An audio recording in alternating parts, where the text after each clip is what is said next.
¿Cómo estás? Muy bien, muy bien. We partied last night like crazy in Madrid, and I'm a bit hungover. But yeah, it's super nice. I'm so happy to be here in Madrid again. I love the city. I love the people. Everybody's like super cool, super well dressed, and I love the vibe. You know, Spain inspires me the most when I write music. So being here in the middle of the people, it's amazing for me. Yeah. ¿Y vas a cantar esta noche? Sí. Un poco borracho. No. Soy como, no. We just started last night. I went out with the Chanel's dancers, and no, it's gonna be amazing. Yeah. Te estoy preguntando en español porque ayer nos contaste que hablas español y me gustaría que nos contaras esa historia de cómo aprendiste. Sí, de las telenovelas. Sí, puedo entender todo y ahora estoy practicando mi español. Espero que no cometo errores o así. Sí, no sé, quiero hablar como un nativo y ahora ya, ¿cómo se dice? I take Spanish classes. Estoy tomando clases. Sí, estoy tomando clases, sí. Sí, y me encanta el idioma y todo, me encanta. ¿Y tienes intención de venirte aquí un tiempecito? Sí, quiero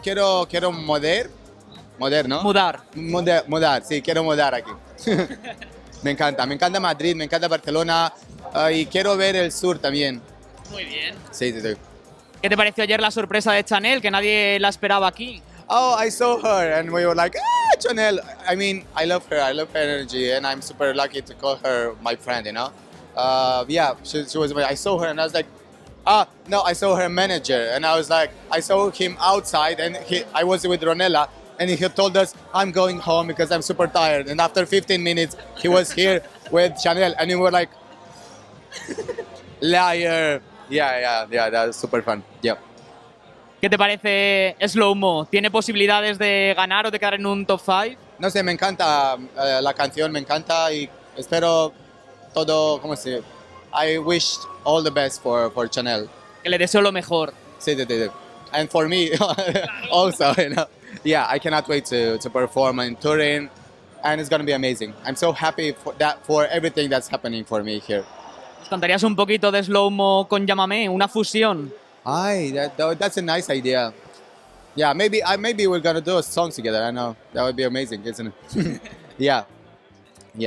I love what she's doing on the stage, and I cannot wait to be there in Turin. Yeah. Tenéis movimientos parecidos. Yo creo que una coreografía podría quedar chula. Yeah, that would be great. I did the TikTok with her dancers, and we danced at parties. You know, me and Chanel. She's super talented as a dancer. Yeah. ¿Te despides cantándonos un poquito de Hola mi bebé? Hola mi bebé, hola mi bebé, llámame. Hola mi bebé. Muchísimas gracias, Andrés. Gracias. Mucha suerte. Nos vemos esta noche. Besos.